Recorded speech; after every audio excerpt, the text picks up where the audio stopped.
Bien, comenzamos entonces. Arrancamos con unidad 1, que vendría a ser estructura atómica, los ejercicios modelo, ¿sí? El primero de los ejercicios, vamos a ver cómo puedo ir pasando esto, así. El primero de los ejercicios, ya que estamos, la guía del año pasado tenía un ejercicio original donde había que explicar un poco componente radial y en coordenadas polares de la función de onda radial. Ese ejercicio lo hemos eliminado porque la verdad que es muy teórico y nos interesa más hacer un poco de hincapié eh, sobre ejercicios que tengan aplicación sobre los conceptos teóricos, ¿sí? Así que ese ejercicio para la gente que tiene la guía del año pasado ya no lo vamos a ver. Arrancamos directamente con el ejercicio que sigue, que es discutir un poco el concepto de penetración y analizar la importancia que tiene en el entendimiento de las energías relativas para los electrones que se ubican en orbitales SPDF de un mismo número cuántico principal, ¿sí? Entonces, lo que quiero recalcar acá, vamos a cambiar un poquito el spotlight para que se vea mejor, es el concepto de penetración. Acá ustedes tienen una definición de penetración que cambia ligeramente con respecto al teórico, pero básicamente son dos definiciones que hablan un poco de lo mismo, ¿sí? Acá la definición que tenemos es que penetración hace referencia a la presencia de un electrón dentro de niveles de otros electrones, o la que ustedes tenían en el teórico es la capacidad que tiene un electrón para poder acercarse al núcleo, ¿sí? ¿A qué nos referimos con esto? Cuando tenemos, por ejemplo, dentro del mismo nivel cuántico, un orbital 2s y tenemos los orbitales 2p, electrones que están posicionados en el orbital 2s tienen mayor capacidad de acercarse al núcleo, ¿sí? Que los que están ubicados en un orbital 2p. Esto es relativamente fácil de entender si ustedes piensan un poco en la forma de los orbitales, olvidándome o dejando por el momento de lado todo este tema de las funciones. Si ustedes se acuerdan cuál es la forma que tienen estos orbitales, el 2s saben que es un orbital que es esférico, ¿sí? Tiene nodos, se encuentra interrumpido por nodos, pero en definitiva esa es la forma general que tiene. Mientras que los orbitales 2p son binobulados, o sea que tenemos densidad electrónica a los costados del núcleo, ¿sí? En el centro prácticamente la densidad electrónica es nula. ¿Eso qué quiere decir? Que un electrón que está posicionado en el 2s básicamente tiene casi que todo el espacio que necesite para aproximarse al núcleo, mientras que el que está ubicado en el 2p solamente se puede mover en los lóbulos y no se puede acercar tan cómodamente hacia el núcleo del átomo. Eso es de alguna manera lo que nos indica que un orbital 2s, por ejemplo, es mucho más penetrante que un orbital 2p. Si queremos pensar esto en términos de funciones, lo podemos hacer un poquito más elegante, ¿está?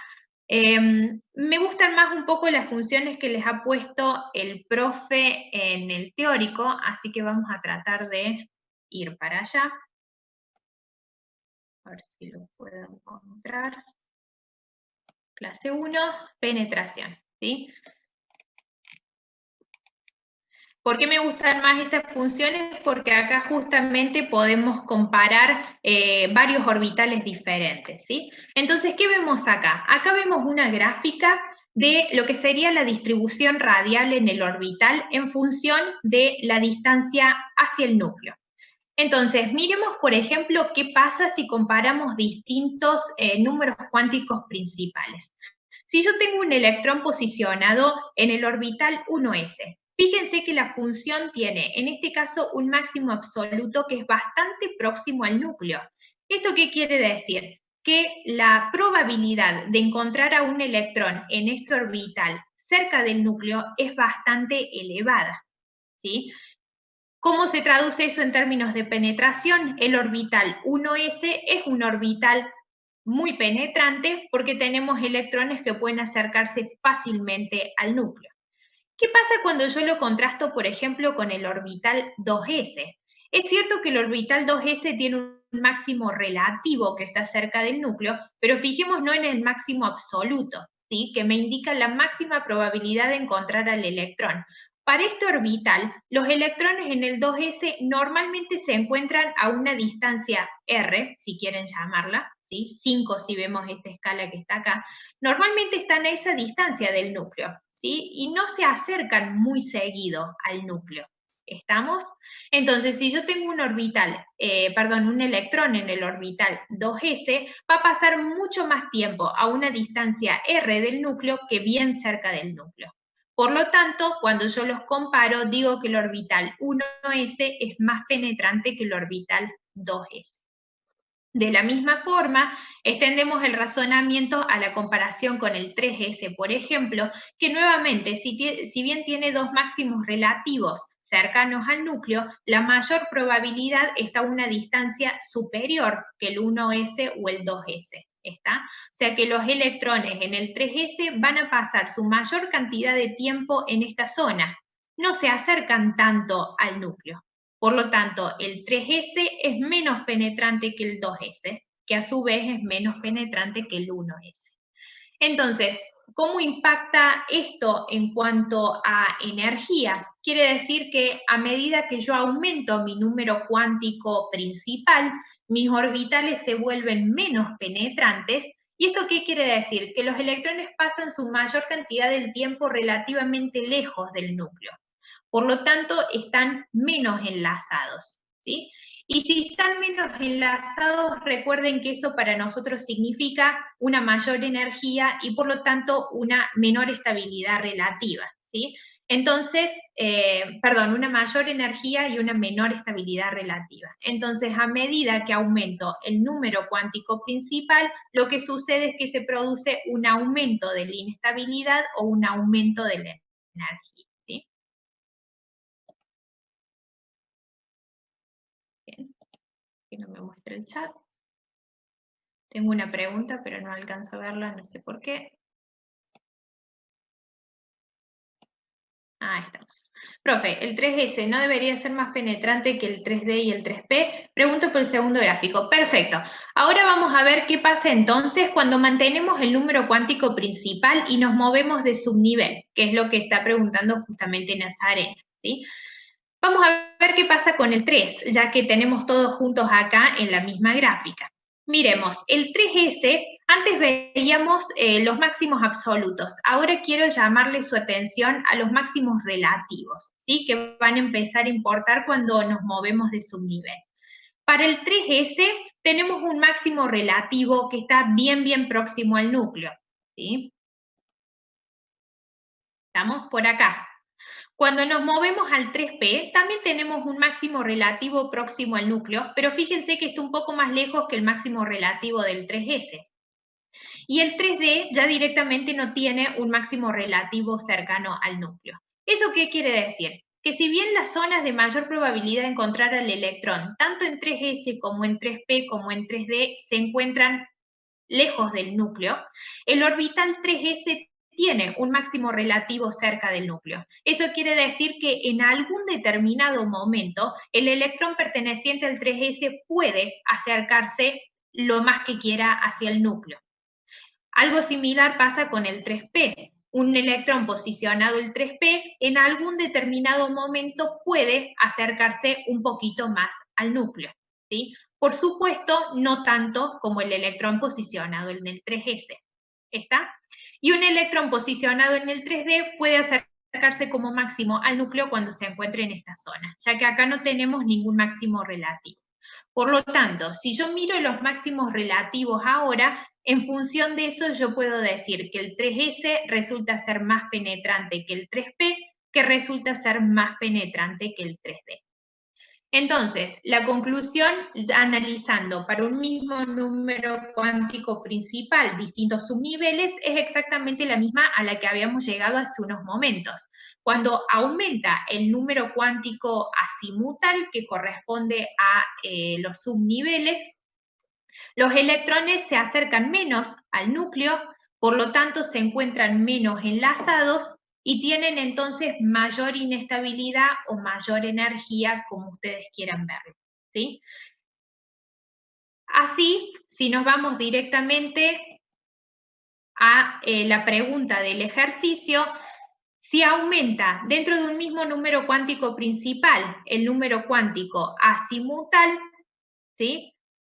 Tenemos un aumento de la energía, que no vayan a confundir con lo que sucede con la carga nuclear efectiva, porque a medida que nos alejamos del núcleo, hay un aumento de energía que genera mayor estabilidad, pero en realidad el enlace con el núcleo es menor, o sea que la carga nuclear efectiva disminuye, ¿sí? Esto está escrito para un orbital más penetrante. Por lo tanto, a medida que nos alejamos del núcleo, que se hace menos penetrante el orbital, la energía crece, que es la conclusión que tenemos aquí abajo. A la inversa, que es como está escrito aquí en el recuadro, a medida que nos acercamos al núcleo, el enlace con el núcleo aumenta, o sea que aumenta la carga nuclear efectiva y por lo tanto disminuye la energía y disminuye la inestabilidad, o se hace más estable el electrón, como ustedes quieran verlo, ¿sí? A medida que se vuelve más penetrante el orbital. ¿Estamos? Más o menos con el concepto de penetración. Tardo un ratito en abrirme el chat. Ahí estamos. Bien, puede repetir lo último. La conclusión final, hacemos un cierre. Si nosotros estamos viendo mismo número cuántico principal y estamos analizando qué sucede con los subniveles, ¿qué es lo que va a pasar? S es más penetrante que P es más penetrante que D y D es más penetrante que F en general, ¿sí?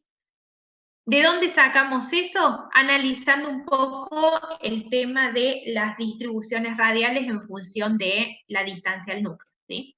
¿Qué sucede cuando se vuelve más penetrante el orbital? Los electrones en ese orbital pueden acercarse más al núcleo, con lo cual el enlace con el núcleo se vuelve mayor, aumenta la carga nuclear efectiva, y entonces ese electrón se vuelve más estable. Eso quiere decir que su energía disminuye. ¿Está? Por lo tanto, cuando yo tengo SP de F, desde el F hacia el S, la energía disminuye. ¿Sí? ¿Cómo es el término que se utiliza cuando la probabilidad de encontrar un electrón es cero? ¿Nodo puede ser? Sí, exactamente. Sí, es el nodo del orbital. En ese espacio, es un espacio tridimensional en el cual vos tenés probabilidad cero de encontrar al electrón. ¿Sí? Bien, más o menos. Vamos a ver qué pasa entonces, o cómo aplicamos un poco este concepto de penetración a una situación un poco más puntual. El ejercicio que sigue es un ejercicio sobre números cuánticos, es bastante sencillo, apela a lo que ustedes saben de química general, o sea que lo vamos a pasar por alto. ¿Sí? Tienen un resumen, recuerden, de cuáles son los números cuánticos y qué significa cada uno en el teórico. ¿Está? Vamos directamente al ejercicio próximo, ¿sí? Configuraciones electrónicas. En este caso, vamos a abordar un poquito qué pasa con las configuraciones electrónicas en la serie de transición, ¿sí? Y nos preguntan qué pasa específicamente en el caso del cromo y del cobre, que en realidad las configuraciones electrónicas que nosotros observamos son estas, y no son las que nosotros hubiéramos esperado, que son estas que tenemos acá abajo, ¿sí? Acá hay un par de cositas a destacar, ¿sí? Esto es importante, que no es posible encontrar una regla, ¿sí?, que nos vaya a predecir exactamente todas las configuraciones electrónicas de la tabla periódica. Hay algunas configuraciones electrónicas que sabemos que son de esa manera por datos experimentales, ¿sí? Cálculos y observaciones experimentales. Después nosotros lo que podemos hacer es intentar postular diferentes teorías que nos permitan explicar por qué esas configuraciones electrónicas son de esa manera, pero no podemos predecirlas de antemano. Entonces, esto también es importante para que ustedes sepan por dónde viene la mano de los ejercicios. Nosotros no vamos a pedirles que se acuerden las configuraciones electrónicas de memoria. Eso es algo que nosotros podemos perfectamente darle una configuración electrónica como esta, o si han visto un poco las tablas de la guía, saben que las configuraciones electrónicas están en una de las primeras tablas. Lo que nos interesa no es que se las acuerden de memoria, sino que ustedes sean capaces de postular una explicación que sea coherente, como para decir por qué esto es de esta manera, ¿sí? Entonces, ¿qué es lo que vemos cuando comenzamos el cuarto periodo que es interesante para nosotros, ¿sí? Vemos que para potasio y calcio, los electrones extra que están ingresando entran a lo que sería el orbital 4s. ¿Por qué? Porque tanto para potasio como para calcio, el orbital 4s resulta de menor energía que los orbitales 3d. Y acá viene un poquito la aplicación del concepto de penetración que veíamos hace un rato, ¿sí? Si ustedes analizan un poco las funciones de distribución radial para el orbital 4s y el 3d, van a ver que el orbital 4s tiene un máximo relativo que está un poquito más cerca del núcleo que el 3d, con lo cual vemos que la penetración del orbital 4s hace que este orbital tenga menos energía tanto para potasio y para calcio, ¿sí? Por lo tanto, como tiene menos energía, los electrones que ingresan en el orbital 4s son más estables y tiene entonces sentido que los electrones decidan ingresar al 4s y no al 3d. Ahora, ¿qué pasa desde el escandio en adelante? ¿Sí? Ustedes vieron en el teórico una gráfica que es esta. Aquí la tenemos un poquito más grande. En esta gráfica lo que podemos ver es que cuando comenzamos a ingresar en el periodo de transición o en la serie de transición, los orbitales 3d repentinamente caen por debajo de los orbitales 4s en energía. ¿Por qué esto resulta de esta manera? Los orbitales 4s y los 3d en la zona de calcio, potasio, escandio son muy cercanos en energía, ¿sí? Entonces, apenas las repulsiones electrónicas incluso pueden hacer que un electrón decida ubicarse en uno o en el otro. Esto es el resultado de cálculos cuánticos, ¿sí? Que no lo vamos a ver en esta situación. Pero bueno, a medida que avanzamos desde el escandio, los cálculos cuánticos nos dicen que los orbitales 3d caen por debajo en energía de los S, y a medida que seguimos avanzando en el periodo número 4 hacia la derecha, esos 3d caen cada vez más por debajo de los 4S, ¿sí?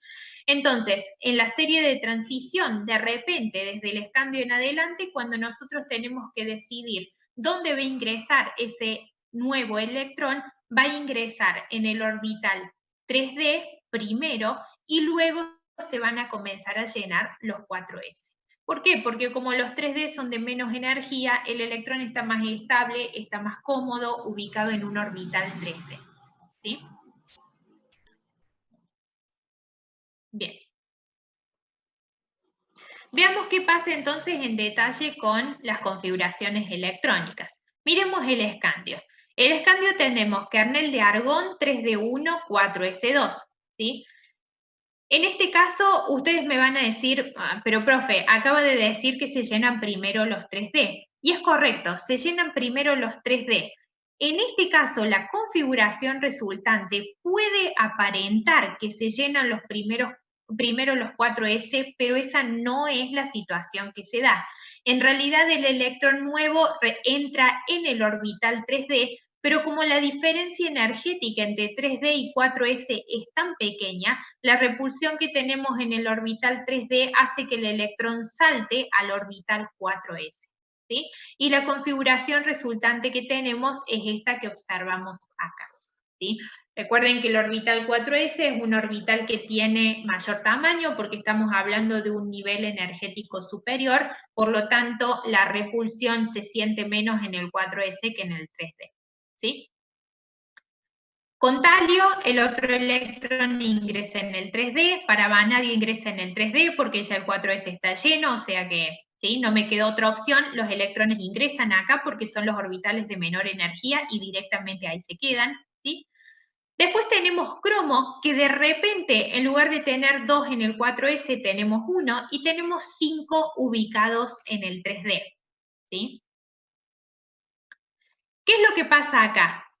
Tanto para cromo como para cobre, que pasa una situación parecida, fíjense que manganeso, hierro, cobalto y níquel tienen todos los 4s2 llenos y los 3d semillenos, y de repente cobre tiene los 3d llenos y el 4s semilleno, y terminamos en zinc, que tiene todo completamente ocupado, ¿sí?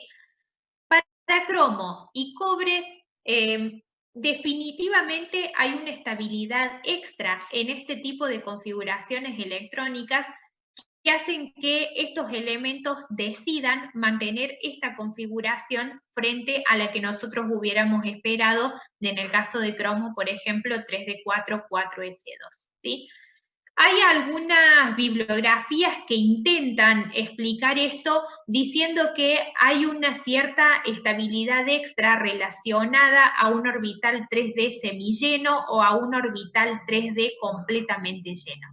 En el caso del cromo, eso podríamos llegar a pensarlo porque en el 3D semilleno todos los electrones están con espines paralelos, no hay ninguno que esté apareado, entonces tengo menos repulsión en el sistema y eso hace que mi sistema sea más estable. Pero, por ejemplo, para el cobre esa explicación ya no funciona. Entonces, la realidad de la situación es que estas son las configuraciones que nosotros observamos experimentalmente. Sabemos que los sistemas las asumen porque son las configuraciones de mayor estabilidad, pero no vamos a intentar brindar una explicación mucho más allá de eso, ¿sí? Recuerden lo que decíamos en un principio, de que esto no lo podemos predecir, sino que es lo que observamos experimentalmente e intentamos brindar una explicación sobre eso, ¿sí? ¿Cuál es en realidad la finalidad de este ejercicio más allá de lo que sucede con las configuraciones electrónicas? Fíjense lo que le hemos puesto recuadrado acá en importante. Que ustedes comprendan el concepto de penetración de orbitales y que tengan muy, pero muy en claro que desde el escandio en adelante los orbitales que primero se llenan son los 3D, más allá de que por la configuración electrónica tal vez no lo parezca, pero eso es de esa manera. El 3D se llena primero. ¿Por qué? Porque tiene menos energía, mayor estabilidad, ¿sí? ¿Eso qué implica? Que cuando nosotros tenemos que formar un ion de un átomo que pertenece a la primera serie de transición, para formar el ion, el catión, yo voy a retirar los electrones, primero que nada, del orbital de mayor energía, que siempre es el 4s, ¿sí? Nunca voy a retirar electrones primero del 3D. Y eso es lo que les tiene que quedar bien en claro, y es un error que lamentablemente vemos cometer mucho, sobre todo cuando trabajamos con cationes de primera serie de transición en la parte de complejometría, ¿sí? Entonces, esta es la idea más importante que tiene que quedarles a ustedes a partir de este ejercicio, ¿sí? Y que por supuesto el sistema siempre va a intentar tener la mayor estabilidad posible y que energéticamente se va a acomodar de la forma que pueda, siempre y cuando consiga la mayor estabilidad posible, ¿sí? Bien, ¿alguna duda hasta acá? ¿Más o menos vamos?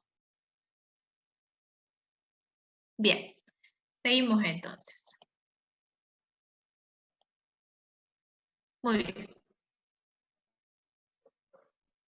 ¿Qué pasa con el ejercicio 4? ¿Sí? Y de repente vamos a empezar a hablar de carga nuclear efectiva. La carga nuclear efectiva es un concepto que a ustedes ya les suena desde química general. Lo repasamos rápidamente. Cuando nosotros tenemos un átomo polielectrónico, hay dos cosas que tenemos que considerar. Si estamos mirando uno de los electrones, ese electrón está atraído por el núcleo que contiene protones, ¿sí? Esa atracción está representada por la carga nuclear, es decir, por el número atómico Z, pero al mismo tiempo, dentro de un átomo polielectrónico, ese electrón también está sintiendo las repulsiones que el resto de los electrones están haciendo sobre él. Esas repulsiones vienen representadas a través de lo que conocemos como apantallamiento, ¿sí? ¿Cuál es la idea del apantallamiento? El apantallamiento reduce de forma parcial la carga nuclear, ¿sí? Entonces, un electrón que esté ubicado en un átomo polielectrónico no va a sentir la carga nuclear completa, ya que se encuentra parcialmente apantallado por otros electrones. Si nosotros hacemos la diferencia entre la carga nuclear y el apantallamiento, obtenemos como resultado la carga nuclear efectiva, que es la carga real que está experimentada por un determinado electrón en un átomo polielectrónico. ¿Sí? Cuando trabajábamos en química general con este concepto, trabajábamos con carga nuclear efectiva y veíamos cómo en distintas situaciones variaba la carga nuclear y variaba el apantallamiento. Y en función de si uno aumentaba, el otro disminuía o qué es lo que sucedía, analizábamos qué pasaba con la carga nuclear efectiva y en función de eso normalmente analizábamos propiedades periódicas. ¿Sí? Lo que vamos a hacer ahora en química inorgánica es sumarle a esto el cálculo numérico de la carga nuclear efectiva a través del cálculo numérico de la constante de apantallamiento. ¿Sí? La constante de apantallamiento la vamos a estimar a través de un conjunto de reglas empíricas que reciben el nombre de reglas de Slater. ¿Sí? Esto lo vieron en el teórico, lo vamos a repasar un poquito como para que podamos ver el resto de los ejercicios. Cuando queremos aplicar Slater, lo primero que vamos a hacer es escribir la configuración electrónica del elemento o el ion, según lo que nosotros estemos analizando, respetando el llenado de orbitales según energía. ¿Sí? Una vez que hicimos eso, vamos a organizar la configuración electrónica por número creciente de número cuántico principal, que es lo que vemos acá abajo. Y vamos a generar ciertos grupos. ¿Cómo vamos a armar estos grupos? Fíjense que el 1s siempre está en un grupo por sí solo, y después todo lo que sea S y P perteneciente al mismo número cuántico principal lo vamos a agrupar, ¿sí?, en un grupo. ¿Sí? 2S, 2P viene por un grupo, 3S, 3P viene por un grupo, 4S y 4P viene por otro grupo. ¿Sí? Y los 3D, los D y los F, no importa de qué número cuántico principal sean, siempre los vamos a agrupar solitos. ¿Está? ¿Por qué hacemos esto? Y acá podemos aplicar nuevamente el concepto de penetración. Hay una diferencia evidente en si un electrón está ubicado en un orbital S, en un P, o está ubicado en un D o en un F, que son orbitales menos penetrantes. Entonces, por supuesto, como la penetración de los orbitales se modifica, nosotros no podemos aplicar exactamente las mismas reglas de Slater para todos, sino que las reglas tienen que variar ligeramente si nosotros tenemos un electrón ubicado en un orbital más penetrante o un electrón ubicado en un orbital menos penetrante. ¿Sí? Es por esto que generamos esta diferencia uno con el otro. Sí, sí, siempre que se vaya terminando el tiempo, yo no lo voy a volver a repetir, pero ingresan con el mismo ID y la misma clave, y una vez que yo vea más o menos todos los participantes en línea, continuamos. ¿Sí?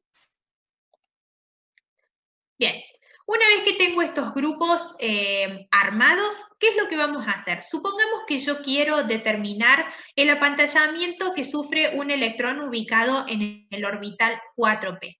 Esto es muy importante. Todo electrón que se ubique a la derecha del electrón que yo estoy considerando, es decir, todo electrón que sea más externo que el electrón que yo estoy considerando, no me aporta absolutamente nada al apantallamiento. ¿Por qué? Porque simplemente esos electrones más externos no se ubican o no se interponen entre el electrón que yo considero y el núcleo, que realmente es un electrón que genera apantallamiento. Entonces, como estos están más afuera que el electrón que yo considero, simplemente no los tomo. ¿Estamos? Vamos a ver qué pasa si yo quiero considerar el apantallamiento para un electrón que se encuentra ubicado en un orbital ns o np. Es exactamente lo mismo, porque recuerden que el s y el p del mismo número cuántico principal siempre están agrupados en el mismo grupo, o sea que no importa si es ns o np, lo voy a calcular de la misma manera. ¿Sí? Supongamos que me paro acá en el 4s2. ¿Qué vamos a hacer entonces? Acá tenemos una nota importante. Si yo quiero calcular el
Aguardamos unos segunditos que se sumen algunos participantes más y continuamos.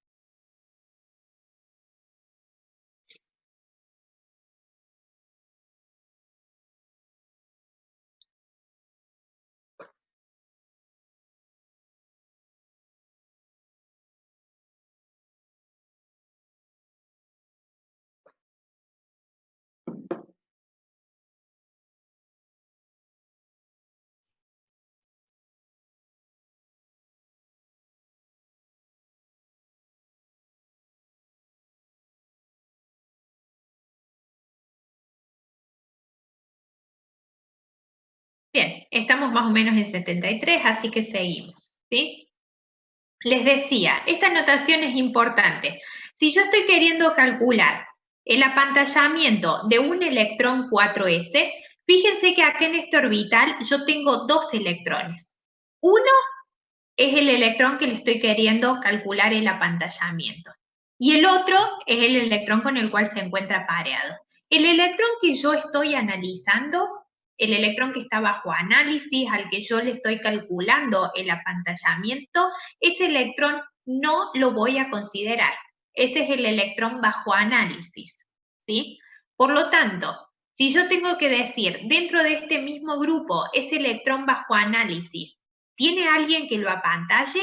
Sí, tiene un electrón más que lo apantalla en un 0,35. ¿Qué quiere decir este 0,35? Que este electrón que se encuentra compartiendo grupo con el electrón que está bajo análisis, simplemente bloquea la carga nuclear en un 35%. O sea que ayuda al apantallamiento, sí, pero tampoco es un apantallamiento súper efectivo, ¿sí? Pero bueno, lo tenemos que considerar, ¿está? Todos aquellos electrones que se encuentran posicionados en un nivel inferior al electrón que yo estoy considerando, en este caso todos los electrones ubicados en el nivel 3, ¿sí? Que son 16 en total, sumo los 8 del D y los otros 8 que tengo en el S y en el P, suman al apantallamiento en un 0,85%, ¿sí?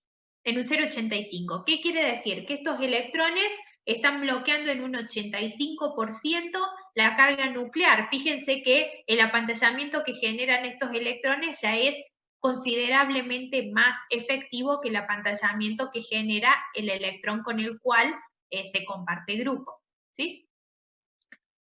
Y aquellos electrones que se encuentran en un nivel -2, es decir, 2 niveles inferiores o más al electrón que yo estoy considerando, aportan todos un apantallamiento de 1. En este caso tenemos 6 más 4, en total 10 electrones que están apantallando la carga nuclear en un 100%, ¿sí? Nuevamente noten que el apantallamiento de estos electrones ya es mucho más efectivo que el apantallamiento de estos y que incluso el apantallamiento del primero que consideramos, ¿sí?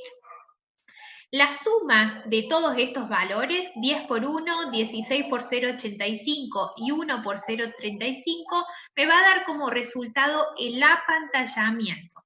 ¿Y esto por qué lo recalco? Porque normalmente es un error común que vemos, que ustedes hacen este cálculo y dicen que eso es el set efectivo. Eso no es el set efectivo, ¿sí? Recordemos que lo que nosotros hemos hecho con Slater es calcular el apantallamiento. Cuando se lo restemos a Z, que es el número atómico correspondiente, recién ahí vamos a tener como resultado la carga nuclear efectiva, ¿sí? Veamos qué pasa si ahora yo tengo que calcular la carga nuclear efectiva de un electrón que se ubica ya sea en un subnivel ND o en uno NF. ¿Está? Acá tenemos en un ejemplo un electrón que estamos considerando en un 3D8. Fíjense que los electrones más externos, estos 4s2, directamente no aportan al apantallamiento, o sea que no los considero, ¿sí? Dentro del 3D tenemos un total de 8 electrones, hay uno que es el electrón que está siendo analizado, ese no lo voy a contar, por lo tanto tengo otros 7 electrones que al estar ubicados en el mismo grupo apantallan en un 35%. Entonces 7 por 0,35. ¿sí?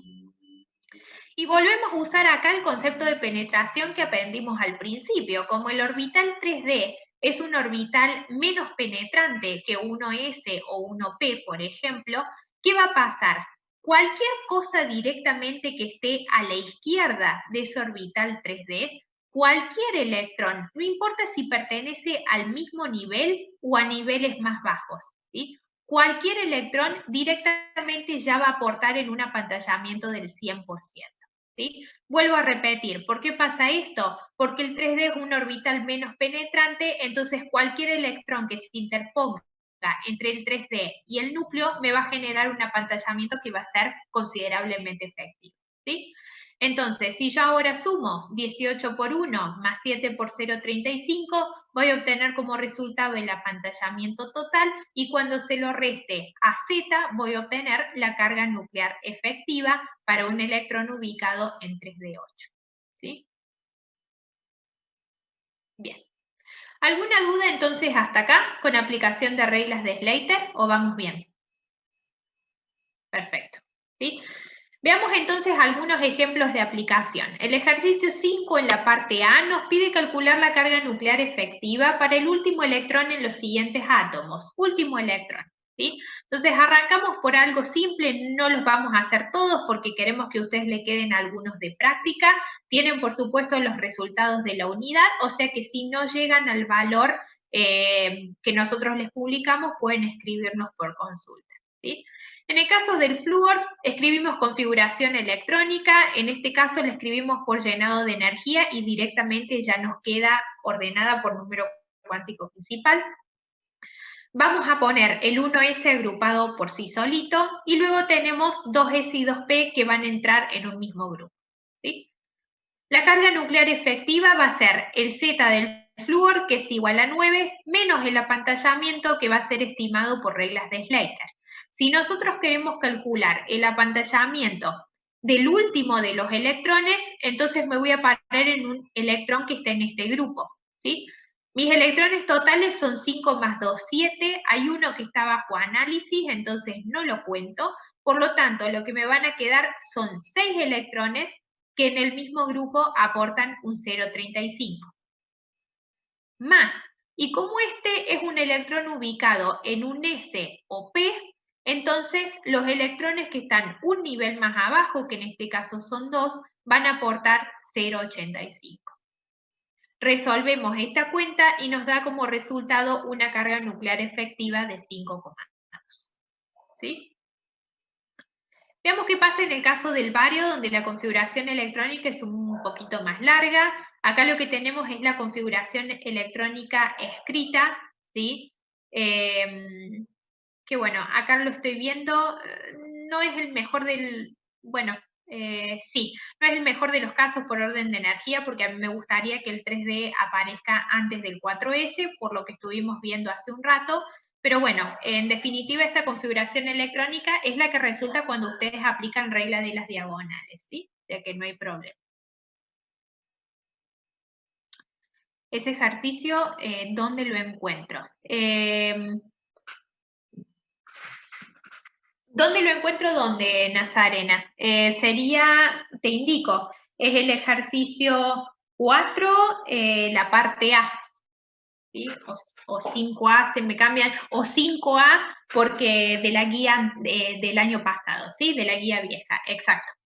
Recuerden que retiramos el primer ejercicio, entonces ahora todos los ejercicios tienen un número menos de lo que tenían los ejercicios en la guía del año pasado, ¿sí?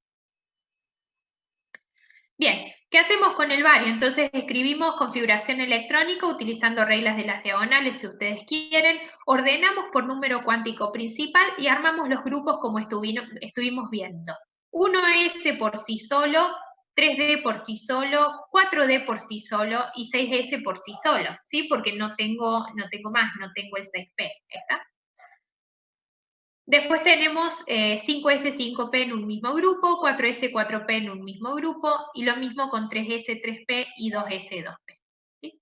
Una vez que tenemos eso, carga nuclear efectiva será el número atómico del bario menos el apantallamiento.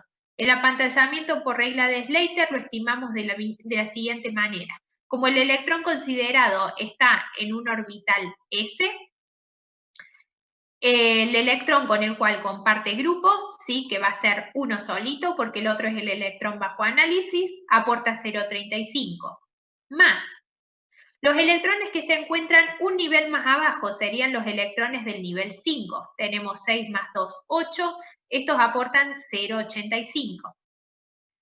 Más aquellos electrones que se encuentren 2 niveles o más hacia abajo, que si contamos desde el 4D hacia el 1S, vamos a encontrar 46 electrones, aportan directamente 1.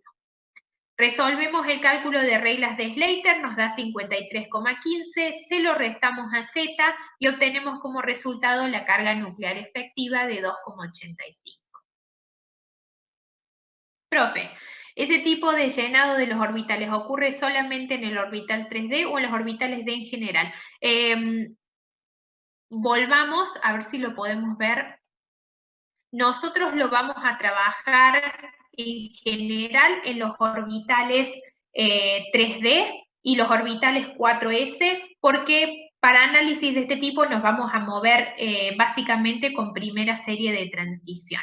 Veamos acá si lo puedo llegar, si podemos localizarlo. Por ejemplo, acá tenemos el 4D y tenemos el 5S, que sería una situación similar a lo que trabajábamos recién, y fíjate que se vuelve a dar exactamente el mismo efecto cuántico de energía, y fíjate que a su vez es incluso más pronunciado con los orbitales 4E.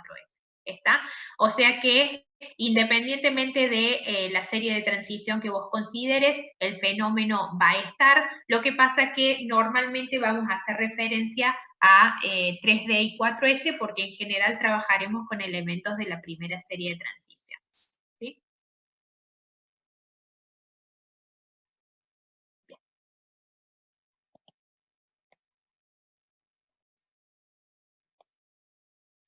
Veamos ahora cómo, además de calcular carga nuclear efectiva, podemos utilizarlo para poder explicar alguna variación periódica, hacer una comparación, por ejemplo, de radio o de energía de ionización o de afinidad electrónica, ¿sí? Que va a ser bastante similar a lo que trabajábamos en química general, nada más que ahora teniendo números, por ahí tal vez lo ven un poquito mejor, ¿sí? Fíjense, en la parte B nos pide calcular la carga nuclear efectiva para el último electrón en los siguientes pares de iones. Tenemos 3 pares de iones para trabajar, solamente nosotros vamos a hacer ahora en el ejemplo sodio y fluoruro y catión ferroso y catión férrico.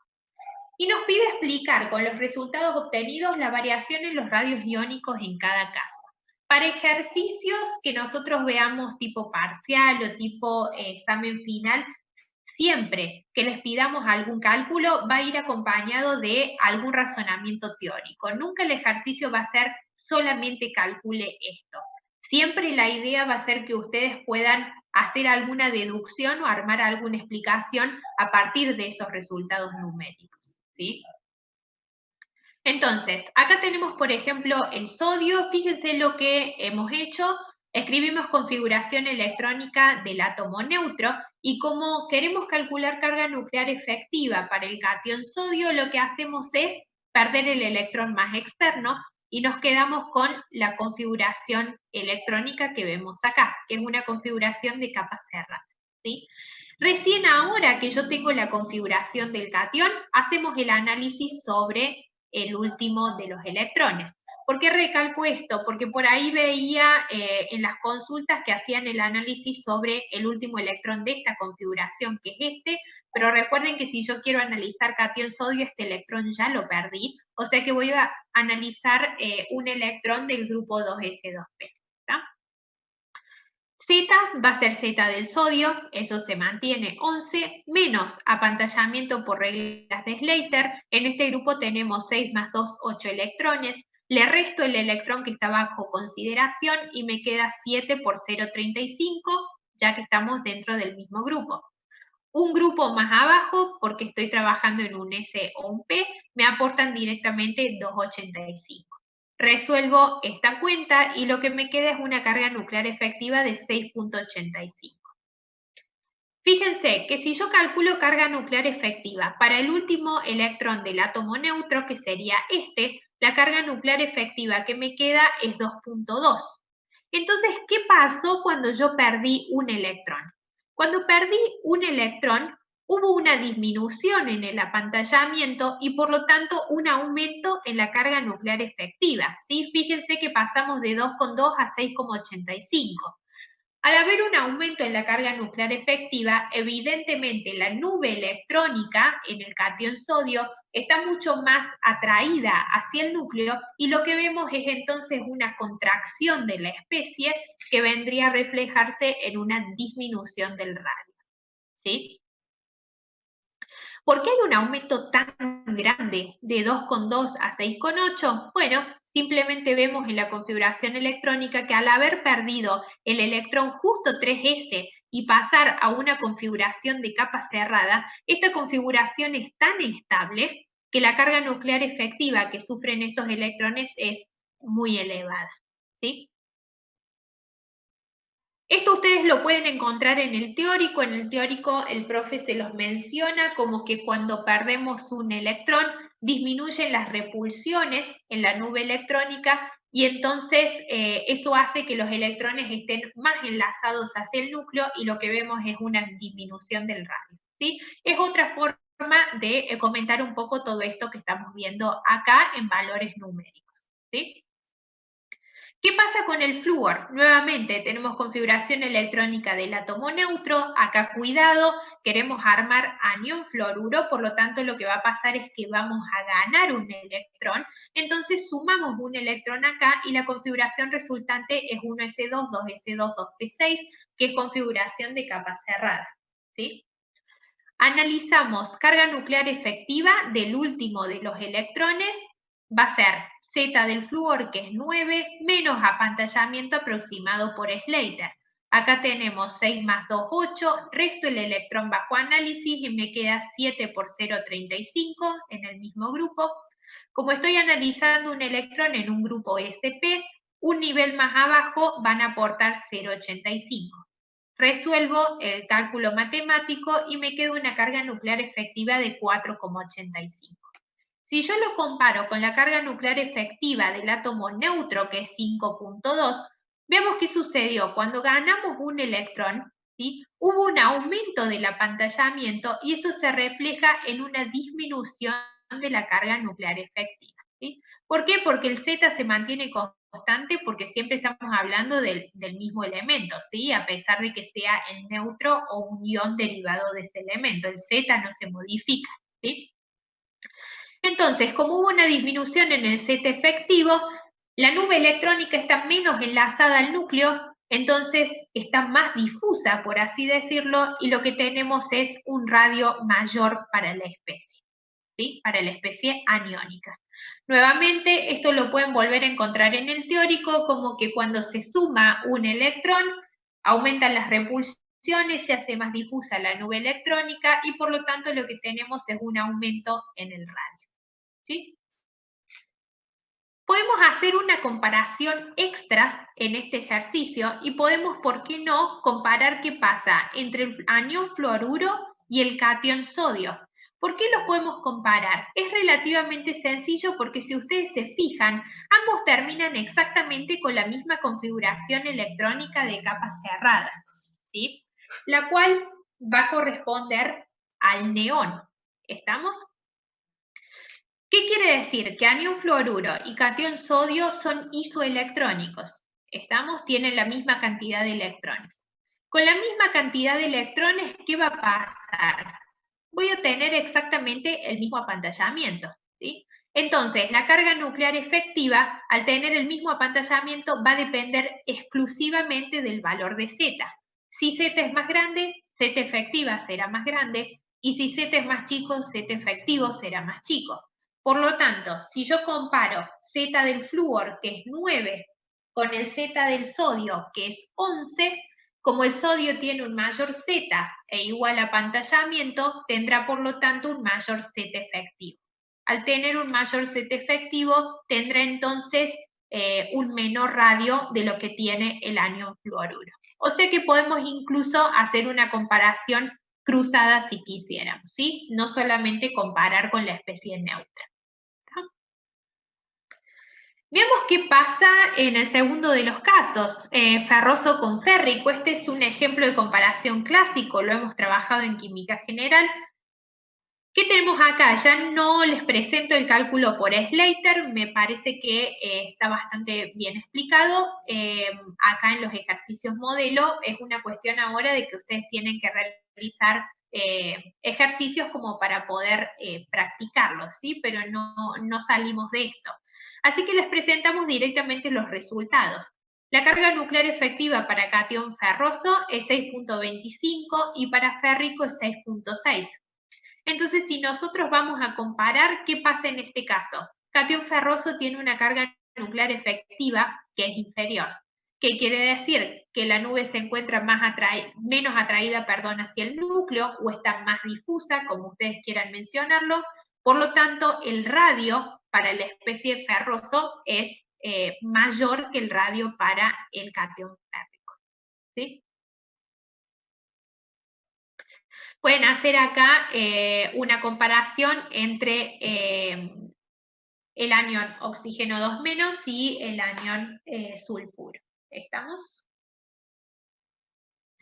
Esta comparación acá, cuando ustedes hagan la carga nuclear efectiva y quieran compararlo no con el neutro, sino que quieran compararlo entre ellos, se van a encontrar con algo que es interesante. Se lo voy a dejar a ustedes para que lo vean, a ver si pueden formular una explicación, que practiquen eso, y si se complica demasiado, nos consultan. ¿Sí? Bien. Acá el punto C de este ejercicio lo hemos salteado porque es más de lo mismo. Le pide calcular carga nuclear efectiva, un electrón 3p del aluminio y del cloro, y después les pide hacer una comparación en términos de energía de ionización y de radio. Radio lo hemos trabajado bastante, energía de ionización es muy similar. Recuerden que el proceso de energía de ionización implica retirar un electrón de un átomo neutro en estado gaseoso o de una especie en estado gaseosa para formar la especie catiónica en estado gaseoso.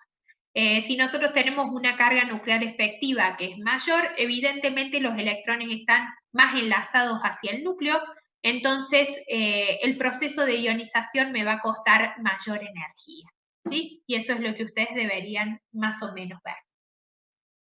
¿Qué pasa en la parte D? En la parte D vamos a ver un poco el análisis, nuevamente los valores ya no vamos a ver cómo se calculan. Cuidado con estos donde practican el 3D.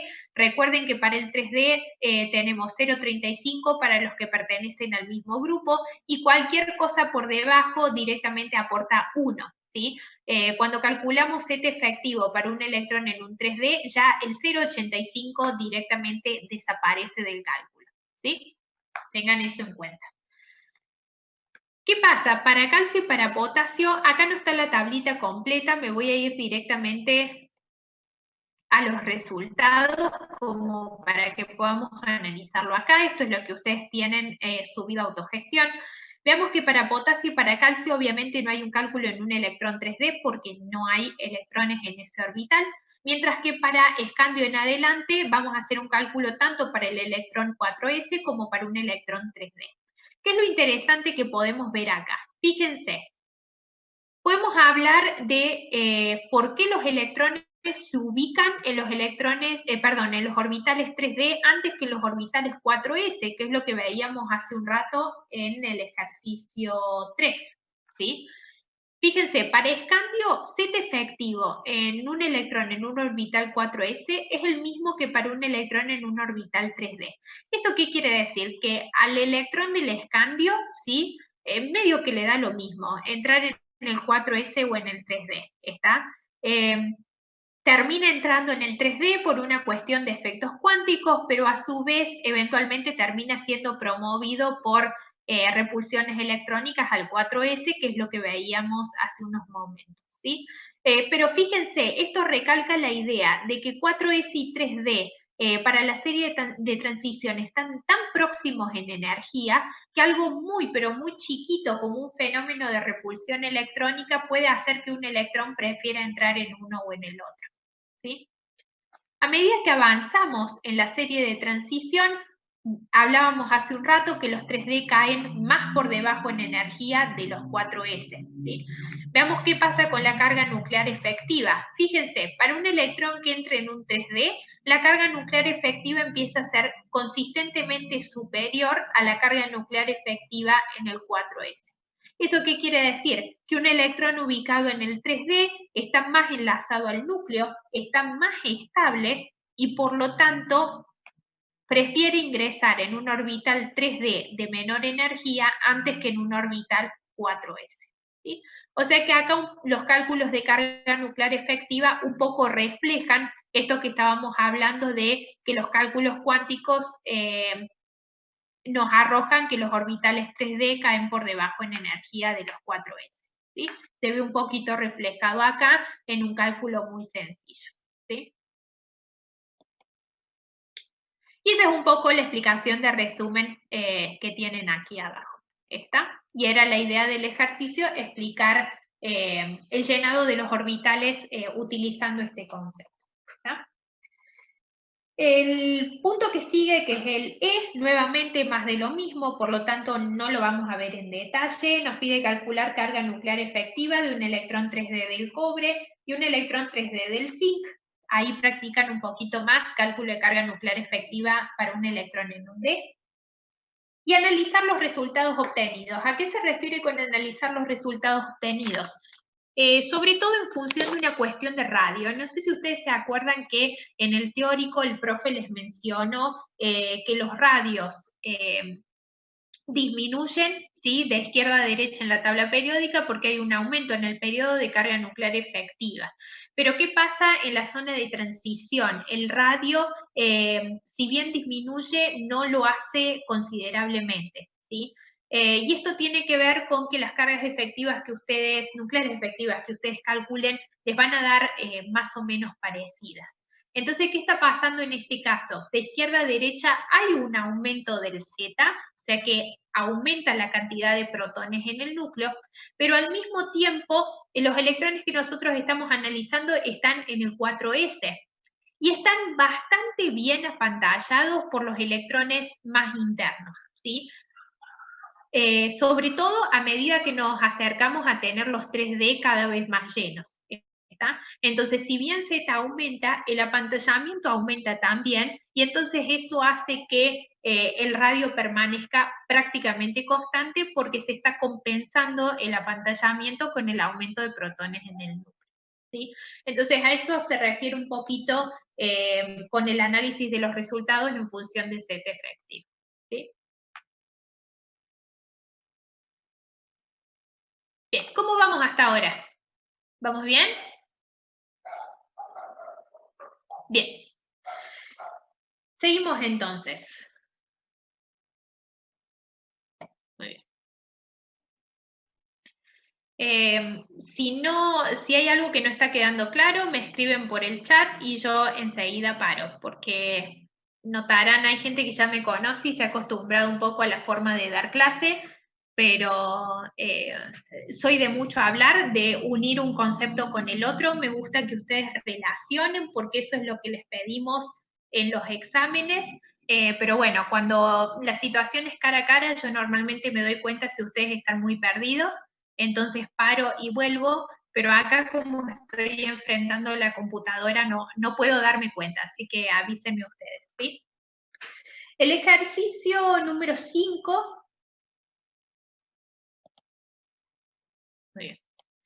El ejercicio número 5 les pide analizar en forma comparativa primeros potenciales de ionización. Este ejercicio no lo vamos a hacer porque, de nuevo, apunta a que ustedes calculen cargas nucleares efectivas y puedan, en función de esos valores, explicar qué es lo que pasa con las energías de ionización. Hay acá dos pares que son interesantes, que es berilio y boro, y oxígeno y nitrógeno. que bueno, van a ver que pertenecen al mismo periodo, pero no siguen la tendencia que uno esperaría, que es que la carga nuclear efectiva aumente hacia la derecha y por lo tanto aumente también la energía de ionización, sino que vamos a ver que oxígeno tiene una baja y boro también tiene una baja en la energía de ionización. Me gustaría que ustedes busquen un poco los valores, lo miren, noten que los valores de energía de ionización en Electron Volt lo tienen en las tablas al final de la guía, así que los pueden sacar de ahí, no hace falta que los busquen en internet, ¿sí? Y me gustaría que intenten proponer una explicación de por qué están viendo esa excepción en la tendencia que uno esperaría, ¿sí? Otra vez, piénsenlo, si se genera mucho problema, pueden consultar, ¿sí? El resto de los pares, oxígeno-neón y helio-litio, siguen la tendencia que uno estaría esperando. ¿Está? Hay que hacerlo con valores de set efectivo o con los valores suficientes.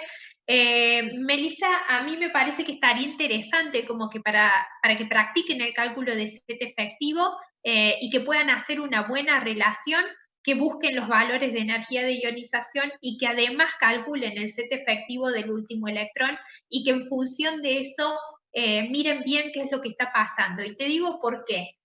Porque en el caso del par berilio-boro, por ejemplo, vos vas a ver que hay un descenso en la energía de ionización. Boro tiene una energía de ionización que es más baja que berilio. Y uno incorrectamente podría decir, en función de la configuración electrónica, que esto tiene que ver con que el electrón ese extra del boro está posicionado en, veamos, ¿qué tenemos? Boro y berilio. Ingresa en el orbital 2p, que en realidad tiene que ver con algo de eso. Lo que pasa es que no quiero que vos digas que ese electrón, al estar en un orbital 2p, tiene una menor carga nuclear efectiva. Porque cuando la calcules vas a ver que en realidad ese electrón tiene una carga efectiva mayor que la del berilio. Entonces la explicación tuya tiene que ser aparte de eso. ¿Sí? Entonces me parece que es interesante que calculen los datos de set efectivo como para tener en cuenta ese tipo de situaciones y no caer solamente en que la set efectiva explica todo, sino que a veces hay que complementarlo con alguna otra explicación, ¿sí? Como en este caso. ¿No? Bien, seguimos entonces al ejercicio que sigue, que es el último que vamos a ver de carga nuclear efectiva. El ejercicio 6, que es el que tenemos en la pantalla, nos pide explicar por qué la segunda energía de ionización del magnesio es mayor que la primera, pero no tan grande como la segunda de ionización del sodio. Nuevamente es un ejercicio que es bastante común, ya lo hemos analizado previamente, pero ahora vamos a sumar valores de carga nuclear efectiva, ¿sí? ¿Qué tenemos? Para el sodio tenemos en este caso el átomo neutro, ¿sí? Con su configuración electrónica, que es kernel de neón, 3s1. Voy a avisar por las dudas, Dana, que tenés la cámara abierta por si no te has dado cuenta. Bien. Kernel de neón 3s1, ¿sí? Y tenemos los dos valores de energía de ionización, que nuevamente repito que lo pueden buscar en las tablas de atrás de la guía, ¿sí? En Electron Volt. Y para magnesio tenemos configuración kernel de neón 3s2 y los dos valores de energía de ionización. Tanto para sodio como para magnesio, vemos que la energía de ionización 2 es superior a la energía de ionización 1. Eso va a ser siempre de esta manera para cualquier elemento de la tabla periódica. ¿Por qué? Porque cuando retiramos un electrón, vemos una disminución en el apantallamiento y un aumento en la carga nuclear efectiva, ¿sí? O lo podemos ver también, como está puesto en el teórico, que al retirar un electrón, disminuye las repulsiones en la nube electrónica, eso hace que la nube electrónica se contraiga, que esté más enlazada hacia el núcleo y por lo tanto, evidentemente, nos va a costar más energía realizar un segundo proceso de ionización que un primero, ¿sí? Por ejemplo, acá tenemos set efectiva del magnesio, 2,85 para el último electrón, mientras que si calculamos set efectiva para el catión magnesio más, ya pasemos un Z efectiva de 3.2. ¿Sí? ¿Qué pasa ahora con la segunda energía de ionización? Si comparamos sodio con magnesio, fíjense que la del sodio es considerablemente más elevada. Y eso tiene que ver con el resultado de la configuración electrónica cuando nosotros hemos retirado el primer electrón. Para sodio, una vez que perdemos el electrón 3s1, nos quedamos con una capa cerrada, una configuración de gas noble, un kernel de neón, como ustedes quieran llamarlo, que es una configuración extremadamente estable y por lo tanto me requiere una inversión muy importante de energía para poder retirar un electrón extra de esa configuración. ¿Sí? Distinto es lo que le pasa al magnesio, que una vez que nosotros perdimos un electrón, nos quedamos con una configuración de kernel de neón 3s1, o sea que todavía nos queda un electrón que nosotros podemos relativamente cómodo retirar. ¿Sí? Por lo tanto, vemos un aumento de I1 a I2, pero no tan marcado como el aumento que vemos en el sodio. Por supuesto, un salto energético importante lo vamos a ver si calculáramos, por ejemplo, una I3 del magnesio, que yo creo que ustedes en la tablita lo tienen, como para que lo puedan ver si quieren. Recién en esa I3, nosotros vamos a estar queriendo sacar un electrón de la capa cerrada y vamos a ver que realmente nos demanda mucha energía. ¿Sí? Acá lo que tenemos es un cálculo, por ejemplo, de la carga nuclear efectiva para el sodio más, y fíjense el valor que tiene 6.85 contra el primer valor del sodio que lo hemos calculado previamente, me parece que daba 2,2, ¿sí? Para el sodio neutro. Entonces, cuando nosotros contrastamos, es obvio que haya un aumento de energía grande para el proceso de ionización. ¿Sí? Bien. Nos quedan unos minutitos, vamos a ver cuánto avanzamos con este ejercicio. En realidad, salteamos un ejercicio ahora que es simplemente teórico. Les pido a ustedes que recuerden un poco cuál es el concepto de afinidad electrónica. Que si quieren, acá yo lo puse, o sea que podemos repasarlo un poco en estos minutitos que nos quedan y después directamente vemos el ejercicio. Recuerden que afinidad electrónica está relacionada con la pérdida de un electrón por parte de un átomo gaseoso, perdón, la ganancia de un electrón por parte de un átomo gaseoso, para darme como resultado el anión correspondiente en estado gas también. ¿Sí? Hay una energía que está asociada con este proceso. ¿Sí? Esta energía nosotros la podemos evaluar si queremos en función del cambio entálpico que está asociado con el proceso. ¿Sí? Este cambio entálpico se relaciona con la afinidad electrónica, pero no es exactamente lo mismo. ¿Por qué acá dice aproximado? Porque en realidad los valores son similares, pero no son iguales.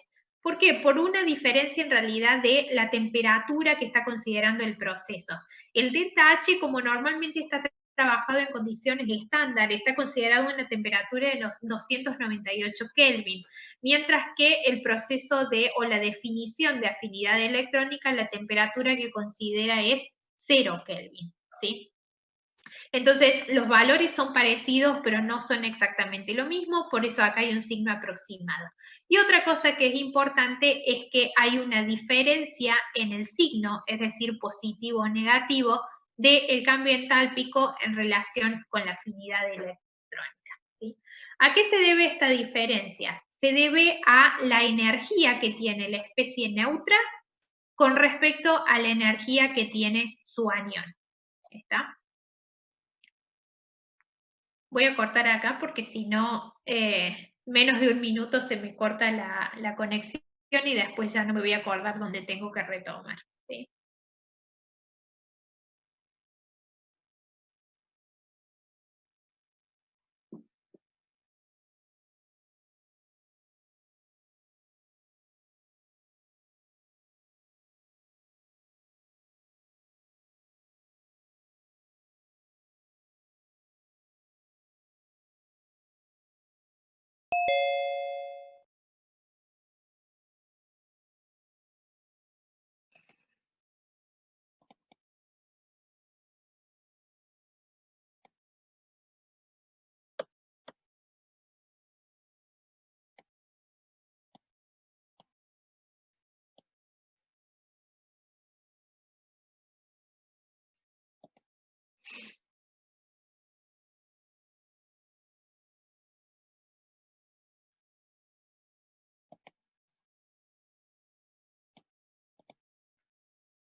Profe, ¿hasta dónde vemos hoy?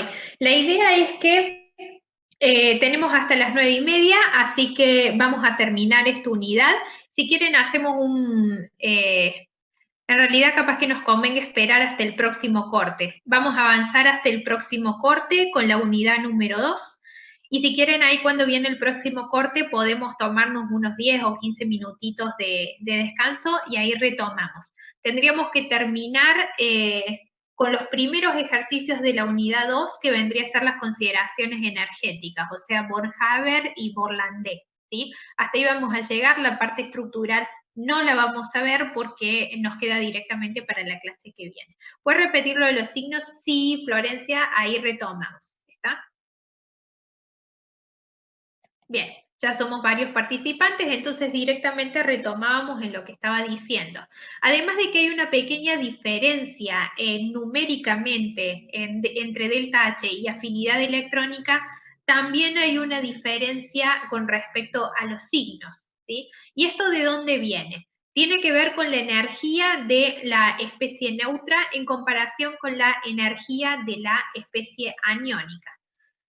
Supongamos que tenemos un no metal, como por ejemplo el flúor, que nosotros sabemos que está en la esquina superior de la tabla periódica, en la esquina superior derecha, por lo tanto sabemos que tiene una afinidad electrónica que es alta, ¿sí? El flúor tiene tendencia a tomar electrones, ¿está? Entonces, ¿qué va a pasar? Si nosotros comparamos el flúor neutro, gas, con el anión fluoruro, gas, como la tendencia es a tomar electrones, entonces la energía de la especie aniónica va a ser inferior a la energía de la especie neutra. ¿Esto por qué? Porque si el flúor tiende a tomar electrones, quiere decir que el proceso por alguna razón está favorecido, ¿sí? Y la única forma de que el proceso de tomar ese electrón esté favorecido es que nosotros formemos una especie que es más estable. Entonces, si la especie aniónica es más estable que la neutra, entonces la energía de la especie aniónica tiene que ser inferior a la de la especie neutra. Recuerden nuevamente que más estabilidad es menor energía para nosotros, ¿sí? Entonces, si esta especie anónica tiene menos energía, cuando yo voy a calcular el delta H del proceso y hago la energía del producto menos la energía del reactivo, me va a dar como resultado un valor negativo, ¿sí? Esto quiere decir que el proceso para el flúor, por ejemplo, es un proceso exotérmico, ¿sí? Ahora, cuando vamos a escribir la afinidad electrónica del flúor, no la vamos a escribir negativa, sino que vamos a cambiar el signo y la afinidad electrónica se va a escribir positiva, ¿sí? A través de esa convención, nosotros indicamos que justamente el flúor, teniendo una afinidad electrónica positiva, lo que tiene es una tendencia a tomar electrones. Pero entálpicamente el proceso es negativo, es decir, que es exotérmico. ¿Sí? ¿Se entiende? Bien. Entonces, acá hemos recordado un poco lo que sería la definición de afinidad electrónica, que es lo que les pide el ejercicio 7. Vamos a una aplicación que es la del ejercicio 8. El ejercicio 8 les dice que sabiendo que la afinidad electrónica del oxígeno gas es 141 kJ por mol, el delta y el delta H para el proceso de oxígeno gas más 2 electrones que da oxígeno 2 menos es 603 kJ por mol, nos pide calcular el valor de afinidad electrónica para la especie oxígeno menos. Cuidado con los datos en este ejercicio. ¿Y por qué? Porque el primer dato, me voy a buscar el puntero, el primero de los datos, que es el 141 kJ por mol, ¿sí? Está dado en términos de afinidad electrónica, pero el segundo dato de 603 está dado en términos de delta H. Entonces, cuidado con eso porque los signos van a cambiar, ¿está? Para poder operar, nosotros tenemos que llevar todo a delta H, ¿sí? Entonces, ¿qué pasa? Vamos a hacer una aplicación de ley de Hess. Lo que yo tengo acá es el proceso completo, que es oxígeno gas, que toma 2 electrones y me da como resultado el anión, ¿sí? Con 2 cargas negativas. Si miramos un poco el dato del ejercicio, este dato de 603 es en delta H, o sea que queda tal cual como está. Este proceso total nosotros lo podemos descomponer en dos procesos intermedios, que es oxígeno que toma un electrón para dar oxígeno menos, y oxígeno menos que toma otro electrón para dar oxígeno 2 menos. El delta H del segundo proceso es lo que yo quiero buscar, porque a partir de esto voy a calcular la afinidad electrónica de la especie oxígeno menos, que es lo que me piden. Mientras que para el primer proceso lo que yo tengo como dato es afinidad electrónica del oxígeno. Como necesito operar con delta H, voy a tener que cambiarle el signo. ¿Sí? Recordemos que afinidad electrónica y delta H poseen signos opuestos. Es por eso que acá el 141 pasa a ser de repente negativo. ¿Sí? Una vez que tengo esto, aplicamos ley de Hess, o sea que el delta H del proceso total es delta H1 más delta H2. Despejamos delta H2 y sustituimos con los signos correspondientes. Cuidado con esto, ¿no?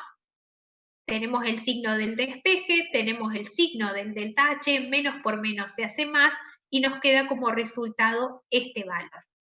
Ahora, este valor es delta H para el proceso oxígeno menos más un electrón que da oxígeno 2 menos. Como me piden afinidad electrónica, necesito volver a cambiarle el signo. ¿Sí? Y esto es lo que vemos acá.